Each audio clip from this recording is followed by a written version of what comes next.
I know how to handle myself. I know how to communicate with my teammates. I know how to communicate with the coaches. If someone wants to call me a name, I will have a conversation with that guy, and hopefully it won't lead to nothing else. That was trailblazing college football star Michael Sam at the NFL Combine this weekend, where teams check out the top draft prospects. And we'll get into a big controversy brewing in Arizona over gay rights and the Super Bowl in a moment. But first, the Roundtable is here. Bill Kristol is back, along with Democratic strategist Donna Brazile and ABC's Matthew Dowd. I want to start with the minimum wage, a big story this week. Conflicting headlines that came out of the report about minimum wage from the Congressional Budget Office. They analyzed the Democratic proposal to raise the federal minimum wage by $10.10 to $10.10, and they found doing so could cost as many as 500,000 jobs, but it would also pull 900,000 out of poverty and raise wages for at least 16.5 million people. So Bill Kristol, Republicans and Democrats both saw something here to make their arguments on minimum wage. What did you see? I think both are probably right. If you increase a lot of people's wages, they will have more money, but some people won't be affordable to employers, and so it's a trade-off. I think there are better ways to help people who are working, who are at the bottom of the ladder, so to speak, in salaries, than to raise the minimum wage and impose that on precisely the employers who are hiring those people. You can expand the earned income tax credit, so everyone subsidizes those who are working at the bottom levels. You can reduce the payroll tax, which takes a big hit out of people who are working at the bottom levels. I don't think the minimum wage is the right way to do it, but I do think it is reasonable, and conservatives have to be serious about this, to think about how to make work pay.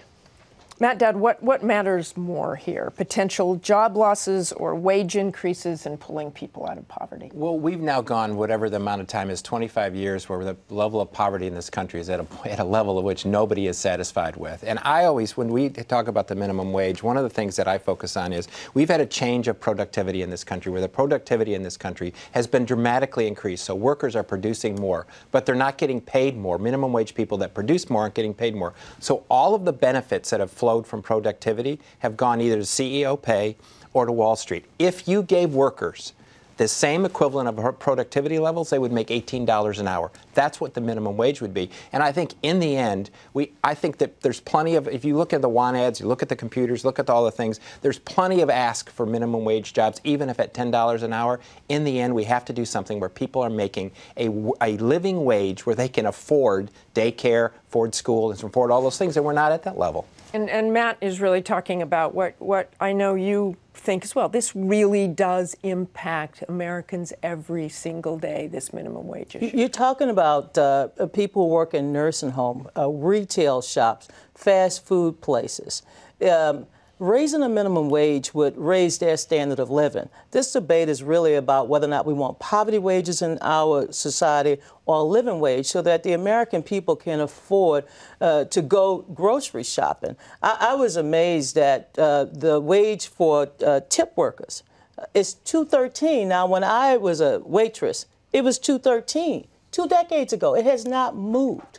And so this argument somehow that this will somehow or another put people in the unemployment line, I think it's a bogus argument. It will raise the level of living for every American. But does it go anywhere? You know what? You know what's going to happen is that the governors are going to do it. Governor Inslee is looking at raising the minimum wage. Here in the District of Columbia, the mayor and the city council, Montgomery County, right outside here, they raised it. And you know what? We're not experiencing job losses. And Martha, here. let me just say something, because it's a continuation of the conversation that you just had about WhatsApp. WhatsApp, 55 employees, as you said, it gets valued and gets bought for $19 billion. There's companies in this country that have thousands and thousands and thousands of employees that are trying to pay people a decent wage that get valued way less. Something is off in our country, and something is off where we evaluate companies like this, not companies that hire lots of people at lower levels, but we value companies like this. I think at some point we have to look at how we value companies, because it's totally distinct from how people are living in this country. But raising the minimum wage burdens precisely the restaurants, the grocery stores, the people who do have very thin profit margins. If you want to help the working poor, I'm fine with that. Let's tax Mark Zuckerberg. Let's tax Facebook and WhatsApp. But the minimum wage is an inefficient way, an ineffective way to help the working poor. Let's move to Walmart. I want to move to the Walmart very worker. quickly. Yes. If you raise the workers' pay at Walmart, it will cost 1 penny to buy a DVD. 1 penny. You're not talking about a lot of money, but it will help those ordinary people pay their bills. I want to quickly move to Social Security, the budget. A big political headline this week. President Obama apparently will not include proposed trims to Social Security in his budget proposal next week. He'll push for increased investments in education, job training. Sounds to me like any hope of a grand bargain is dead. But, you know, I differ with a lot of my Republican friends. I don't even like the kind of trim that was being talked about in Social Security, because it affects everyone the same. If you want to save money from Social Security, means test it. This is not hard. Mark Zuckerberg or Mark Zuckerberg's parents or Ross Perot, whatever, do not need a same rise in Social Security benefits that people at the bottom end do. But no one's willing to take that I want to go around very quickly. Our last thing, the Arizona law. The controversial law passed by the Arizona legislature that would allow businesses to deny service because of religious beliefs. People think it is targeting gays. And there's one little twist here. The Super Bowl is scheduled to be played there next year. If Governor Brewer signs this into law, should the NFL take action? Matt Dowd, very quickly.